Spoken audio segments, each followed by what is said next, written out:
So Malta actually does this, or the Ministry of Education does this, probably to ensure the quality of studies in Malta. But as far as I know, Malta also has the image of being quite of a nice beach area, a nice party town. Does the Ministry of Education support that, or do you say we know it is that way, but we want to keep it low?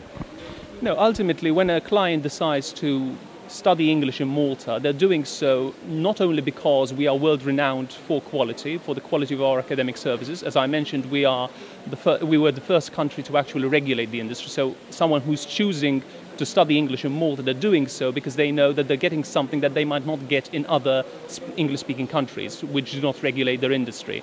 But besides that, obviously, we have an excellent climate, so you can combine your studies with pleasure. And we actually sell the country as a whole package. So people visit Malta because of history, because of its culture, but they also do so because we offer an excellent academic service to our students. So we do encourage the branding of Malta as this holistic package, because we believe that if you're visiting a country, you're doing so not only because of what you want to get in terms of its academic services, but also because you might be interested in its culture, in its entertainment, and so many other things that Malta can offer. We're also putting a lot of emphasis on technology and language education. Recently, in September, we had the first ever ELT conference in Malta, and one of the keynote speakers was a world-renowned figure when it comes to using technology in education, and that's Russell Stannard. And he provided our teachers with an opportunity for continual professional development in terms of using technology in the language classroom. Besides that, besides the training of teachers in how to use technology in language education, we also are seeing quite a number of schools who have invested intensively in interactive whiteboards in all of their classrooms. We also have schools that have invested in setting up a VLE and making sure that basically their students are getting the kind of innovative teaching that they might be used to in mainstream education back home. We also have schools who are also incorporating the use of iPads and other tablets in their actual language lessons. So that's something that we are encouraging because we want to compete with all the other English language teaching countries in terms of what we can offer when it comes to technology and language education. So that's something that, yes, we're putting a lot of stress on. So the Ministry of Education is supporting technology-based learning. How do you support it? You mentioned the conference, but are there also more training courses? Are there financial funds schools can get?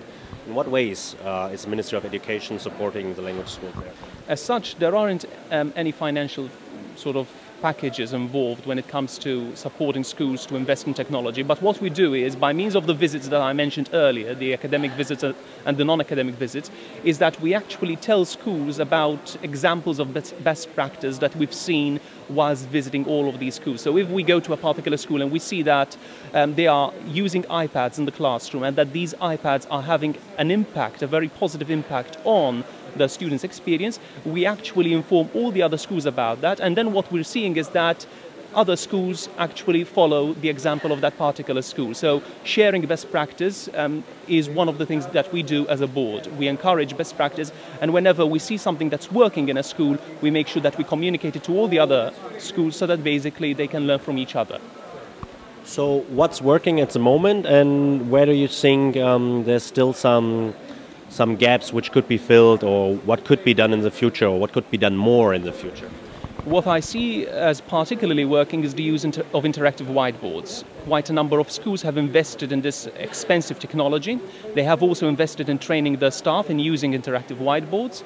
And what we've seen on the visits, when we actually went to the schools and we saw lessons incorporating the use of interactive whiteboards, is better quality teaching.